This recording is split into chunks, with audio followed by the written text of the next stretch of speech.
और मरे हैं एक बेड पे चार चार जनी पड़े हुए। बहुत भैया है, बहुत ढेर लग रहा है बॉडी के। मरे हुए तो अनगिनती है भैया, एक पर एक चौक रखा है, बहुत जनी है मरे हुए। भीड़ आपकी अव्यवस्था की वजह से ज्यादा। इस सरकार को यह चिंता नहीं है कि इन मौतों को कैसे रोका जाए। इस सरकार की सबसे प्रमुख चिंता यह है कि इन मौतों की खबरों को कैसे रोका जाए। 13-14 घंटे हो गए इस भगदड़ को, अभी तक कोई नंबर नहीं जारी किया, फोन नंबर। इससे बड़ा धोखा क्या हो सकता है। ये लाचार बेबस लोगों की मौतें इतने हैं, पूरे वार्ड भरी पड़ी है घायल से, और मरे हैं एक बेड पर चार चार जनी पड़े हुए। हमारे देवरानी के साथ 2 बच्चे मरे पड़े हैं। अच्छा, आपने कितनी बॉडी देखी होंगी एक अंदाजा? बहुत भैया है, बहुत ढेर लग रहा है बॉडी के। कैसे देख ही नहीं पाते हैं, इतना है वहाँ। इतनी डेड बॉडी आपका नाम? खुद देखी हूँ मैं। आपका नाम क्या है? शोभा। कहाँ की रहने वाली है? मैं बिहार के रहने वाली। तो आपको कैसे पता चला कि आपकी देवरानी की मौत हो गई? मेरे देवर फोन करा, यहाँ ऐसे बात हो गया, भगदड़ मच गया, मैं घायल हूँ, मेरे पत्नी खत्म हो गई, बच्चे दबे पड़े, तो बच्चे दोनों सही सलामत है, पत्नी खत्म हो गई। तो जब आप अंदर गई, कितने लोगों को आपने घायल या मरे हुए देखा? घायल तो 50-60 जनी घायल है। और मरे हुए तो अनगिनती है भैया, एक पर एक चौक रखा है, बहुत जनी है मरे हुए। एक बेड पे चार चार जनी है मरे हुए लोगों को। हाँ, मरे हुए एक बेड पे चार चार जनी है।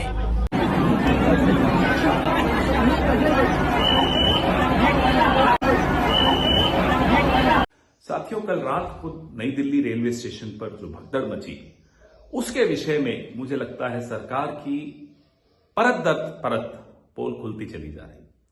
कल कई घंटों तक रेलवे प्रशासन, रेल मंत्री इस खबर को दबाने की साजिश रच रहे थे। लगातार ट्वीट पर ट्वीट कर रहे थे कि साहब भगदड़ नहीं है, भीड़ ज्यादा हो गई है। भीड़ क्यों ज्यादा हुई? भीड़ आपकी अव्यवस्था की वजह से ज्यादा हुई। अब जहां भीड़ हुई और अव्यवस्था है, जाहिर सी बात है वहां भगदड़ होगी।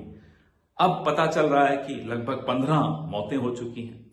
कल रात को जब दिल्ली के उपराज्यपाल ने ट्वीट करके ये मौतों पर खेद व्यक्त किया, तो उनसे ट्वीट एडिट कराया गया।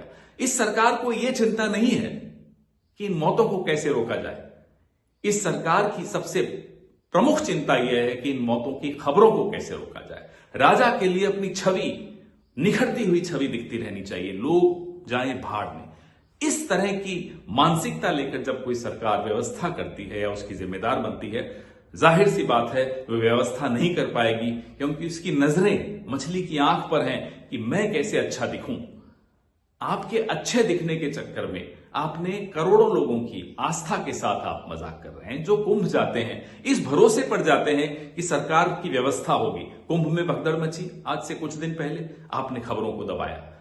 कल रेल मंत्री जिस तरह से दबा रहे थे वो सबके सामने है। और 13-14 घंटे हो गए इस भगदड़ को, अभी तक कोई नंबर नहीं जारी किया, फोन नंबर, जिससे कोई परिजन फोन कर सके, पता लगा सके। कुछ लोग लापता हैं, कहां हैं वो, किस अस्पताल में हैं, कुछ खबर नहीं। कल हमारे पत्रकार मित्र बता रहे हैं कि किस तरह से प्लेटफॉर्म को बंद करके सफाई का अभियान चालू हुआ, कि कैसे कोई सबूत, कोई अवशेष न रह जाए, जिससे भगदड़ की और डिटेल्स लोगों को मिल सके।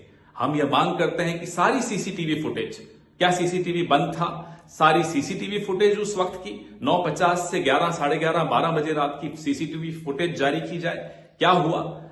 जो अनाउंसमेंट्स हो रही थी, यात्री बता रहे हैं कि अनाउंसमेंट्स में बहुत कंफ्यूजन था, कौन से प्लेटफॉर्म नंबर पे कौन सी गाड़ी आएगी, इसमें आप लोगों ने कंफ्यूजन किया। आप व्यवस्था नहीं सुचारू कर सकते, देश की राजधानी में व्यवस्था नहीं सुचारू कर सकते। किस तरह की आप बातें करते हैं, धार्मिक बातें करते हैं, और धर्म का एक इतना बड़ा आयोजन हो रहा है, उसमें आप व्यवस्था नहीं कर पाते। इससे बड़ा धोखा क्या हो सकता है। ये लाचार बेबस लोगों की मौतें तो हुई हैं, लेकिन लोगों के मन में जो एक अपने सरकार, अपने राजा के प्रति भरोसा होता है, ये मौत उस भरोसे की हुई है, और ये मौत बार बार हो रही है।